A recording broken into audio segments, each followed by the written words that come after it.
قناة فايل المطعني. مرحبا وسهلا أعزائي أصدقائي وأحبائي.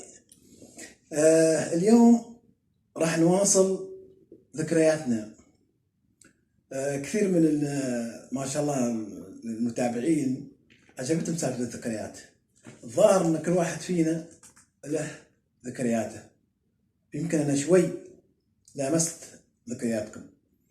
اليوم راح أكلمكم عن أصدقائي، راح أكلمكم عن أمي، وراح أكلمكم عن صديقي اللي يستحق شو يعني معنى كلمة صديق. على فكرة أصدقائي، ترى مو كل واحد إحنا ممكن نقول عنه صديق، مو كل واحد يضحك ويانا نقول عنه صديق، مو كل واحد يسلم علينا يومين ثلاثة أيام معنا حليو نقول عنه صديق. لا، مو بهذا الصديق. تعالوا اسمه نسترجع شوي ذكرياتنا ونرجع لورا. طبعا ايام الدراسه، طبعا انا درست في الامارات العربيه المتحده. دوله الامارات من الدول الجميله على فكره، يعني دوله بامكان اللي يدرس جنبك او القاعد جنبك بامكان يكون من دوله مختلفه تماما عن دولتك. يعني دوله الامارات دوله نقدر نقولها تجمع كل شعوب الدول العربيه. فانا من حسن حظي جمع معايا أصدقاء من العراق ومن سوريا ومن لبنان ومن فلسطين ومن السودان. يعني كوكتيل من الثقافات. فأنا ما شاء الله تشبعت بهذه الثقافات. واستمروا معنا مع بعض واستمروا. فكل واحد من أصدقائي كان له قصة. زين، كل واحد منهم كان يجي عشان يقول لي قصته. المهم، وحين في الثانوية، طبعا خلاص معناها الثانوية ان كل واحد يروح يعني يحدد مسيره، يا اما يجلس في الدولة او انه يسافر الى بلده او يسافر الى اوروبا. طبعا حلم الاخوة العرب دائما انهم يسافروا الى امريكا. فتلاقيهم يعني عندهم هاي النزعة، نحن لا احنا نبي نعيش في امريكا يعني او كذا. فالمهم بعد ما خلصنا الثانوية، زين، اتفقنا انه بعد 10 سنوات من هذاك اليوم اللي احنا مجتمعين فيه نجتمع مرة ثانية. زين، ونشوف شو اللي حققه اي واحد فينا، شو اللي حققناه بعد 10 سنوات، شو اللي حققناه، شو اللي سويناه. فكنا ما كنا نتواصل، لكن كنا نعرف كيف نجيب او لا يعني نعرف بعض، او يعني نعرف طريق بعض بهالطريقة هاي. فطبعا انا صرت كاتب. صح عندي شغل اللي اسمه، لكن انا اعتبر نفسي انجازي اني انا صرت كاتب. صرت اعلامي. انجاز ولا مش انجاز؟ يلا ايوه الحين بيسلكم انجاز ولا مش انجاز. انا كنت اكون يعني مشهور، صح؟ مشهور ولا مو مشهور؟ مشهور، صح. مشهور. كم واحد قال مشهور؟ زين، فبفضل الله سبحانه وتعالى اخترت طريق الكتابة. طريق شاق على فكرة، لا تعتقدوا ابدا ان الكتابة سهلة يا جماعة الخير، والله. لان مرة يعني واحد قال لي انت شو تسوي؟ تاكل لا تكتب. مو مشكلة، انت مو مشكلة، اوكي انا اكتب، لكن ترى مو كل واحد يكتب يا جماعة الخير، والله مو كل واحد يكتب. زين، عشان اصير كاتب كانت وراي كانت تدعمني بكل ما تستطيع، تدعمني ماديا معنويا. فكانت امي الله يرحمها هي اول واحد امنت بان فايل كاتب. وبعدين ابوي في يوم من الايام، طبعا كلها ذكريات احنا صغار، يعني في يوم من الايام قلت حق الوالد، قلت للوالد ابي فلوس. قال لي ليش؟ شو تبغى الفلوس؟ شنو هو يعتقد اني بروح اشتري يعني نفس اللي هذا يعني ايس كريم وهي السوالف هاي. قلت له في كتاب جديد يعني نازل وبشتريه. قال لي اوكي تمام. قال لي بكره الصبح ذكرني. قلت له زين عاد فرحت، لان انا عندي بالنسبه لي اني اشتري كتاب هاي قمه المتعه على فكره ترى، يعني متعه ما يعني لا توصف بالنسبه لي. ف جيت الصبح كان قايم، سلمت عليه وصبحت عليه وكذا زين. قلت يلا وين الفلوس؟ قال لي في خيشه، احنا نسميها خيشه او جونيه او جوال على قولة المصريين زين. قال لي فيها ليمون، قال لي روح بيعها في السوق، والمبلغ اللي يعني من البيع، من المبلغ اللي بتحصله توكل على الله شله. حتى يا اخي شو اروح السوق وابيع ما ابيع مش عارف ايش وهذا. قال لي ايه تبغى فلوس، اذا تبغى فلوس هاي الطريقه، ما تبغى حياك الله قول مع السلامه. طبعا انا على مضض خذيت الخيشه هذه او الجونيه او الشوال، خذيتها ورحت السوق وكان يوم جمعه زين. خليتها في مكان ورحت مكان ثاني كي بعيد عنها، تقريبا مسافه يمكن 100 متر عنها يعني. وكل ما هي يقترب منها عشان يعرف السعر عاد اروح على السريع اقول له سعر واروح مكاني، كنت مستحي يعني. فالمهم انه صدف انه اجى استاذ من الاستاذ اللي درسوني هي السوق وشافني. قلت خيب الحين باكر عاد فيق الايام مثل ما قلت لكم، بس كان عندنا الجمعه الاجازه يعني كان الخميس دوام، الجمعه اجازه، السبت دوام يعني كذا. المهم فانا صراحه خفت، قلت خيب الحين الاستاذ بيروح المدرسه باكر بيته يفضحني بيقول والله شوف لقيت فايل يبيع ليمون وفايل يبيع ليمون وفايل يبيع ليمون. عاد انا شو بيخلص يسمونه من ضحك يعني، من ضحك زملائي واسمه ومسخرتهم علي يعني. المهم انه شافني مروح. المهم انا بعت الليمون هذا مبلغ حلو صراحه، ورحت خذيت المبلغ اللي انا اباه ورجعت الباقي حق الوالد. قال لي لا خلاص شيله كله انا ما اريد، اهم شيء يقول لي عرفت الدرس؟ قلت له ايه. قال لي ترى احنا كابهات ما نغرف زين من من السوق من البنك ونجيب لكم اياه.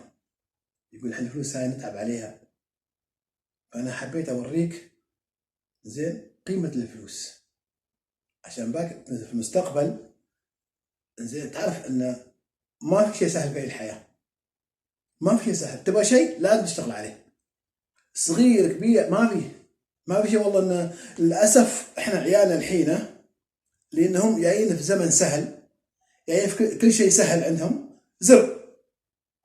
حتى استخلاص المعلومه واستخراج المعلومه يروحوا عند جوجل زر زين. في يوم من الايام انا سالت واحد عن اسم الرسول، عن اسم اللهم صل على محمد، عن اسم ابو سيدنا محمد ما اعرف. ترى عمره 10 سنوات يعني صف كم، صف رابع تقريبا ولا سادس تقريبا جي يعني ما اعرف. فجيل سهل زين، لكن جيلنا ما كان جيل سهل. احنا واحد كان يتعلم وكان يرابع ابوه السوق، وكان ابوه محمل لنا مسؤوليات كثيره على صغر عمره او على صغر سنه. الحين لا، الحين جيل طالع اتكالي، كل شيء يبغى سهل، كل شيء يبغى يعني اي شيء يريده زين يعني يبغى بس يعني يوصل لحد الباب، يدقوا على الباب فلان تفضل زين. نفس هذا مال الطلبيات يعني تطلب التليفون زين بعد 5 دقائق ولا 10 دقائق يجيب لك طلبك لحد عندك. هذا هو الجيل. المهم جاء يوم السبت، طبعا انا كنت رايح المدرسه وفي الطابور يعني اخر رجل واقدم رجل، واقول يا رب اليوم يصير شيء انه ما يصير طابور، لان بعرف ان الاستاذ اكيد بيتكلم انه شافني امس ابيع ليمون في السوق. المهم جاء الطابور زين يا الاستاذ اخذ الميكروفون، طبعا كيف طبعا تعرفون تحيه العلم، وبعدين شو اسمه تلاوه تحيه العلم، بعدين كلمه الاستاذ، مش من هالكلام طبعا، ما كان كلام من زمان، الحين ما اذكر سوى ايام في المدارس. زين فالمهم قال يا جماعه الخير نحيي فايل المطاني. انا جي فايل المطاني هذا انا، قال امس لقيته ما شاء الله عليه، المهم انه اثنى علي، فشفت الحين تقريبا 600 طالب او 700 طالب كلهم يصفقوا لي، فعرفت انه في الطريق الصح.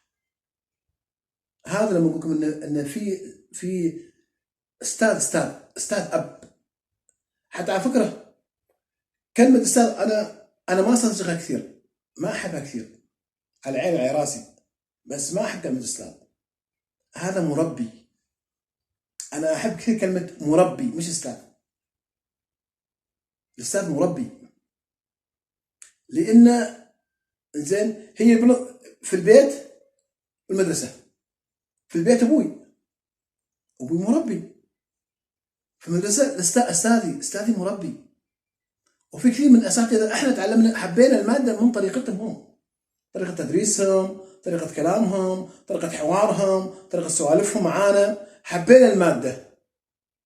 فالاستاذ مش استاذ، الاستاذ مربي.